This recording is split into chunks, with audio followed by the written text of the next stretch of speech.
नमस्कार मंडळी, कसे आहात सगळे? मजेत ना? तर चला आज आपण बनवूया शेवभाजी. त्यासाठी मी खोबरं आणि कांदा भाजून घेतला. आलं, लसूण, कोथिंबीर, टोमॅटो हे सगळे एकत्र मिक्सरला बारीक करून घ्यायचे. कढईमध्ये तेल गरम झाल्यानंतर हे वाटण टाकून घ्यायचे. 5-1 मिनिटं आपल्याला हे वाटण परतून घ्यायचे. त्यानंतर घरगुती मसाले टाकून घ्यायचे. त्यामध्ये मी घरचा मसाला, लाल तिखट, थोडासा गोडा मसाला, किचन किंग मसाला आणि हळद इतकंच टाकून घेतलं. तेल सुटेपर्यंत याला परतून घेतलं. त्यानंतर जितके फॅमिली मेंबर आहेत त्या हिशोबाने पाणी टाकून घ्यायचं आहे. चवीनुसार मीठसुद्धा टाकायचं आहे. मी टाकलं आहे पण या व्हिडिओमध्ये ॲड झालेलं नाही आहे. थोडीशी कोथिंबीर टाकून घेतली आणि मंद आचेवरती मी ताट झाकून ठेवलं होतं 10 ते 15 मिनटं.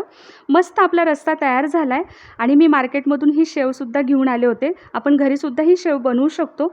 मी थोडी छोटीशी कढई घेऊन यामध्ये शेव टाकून रस्सा टाकला आहे. तुम्ही डायरेक्टली शेव भाजीमध्ये म्हणजे रश्श्यामध्ये कढईमध्ये टाकू शकता.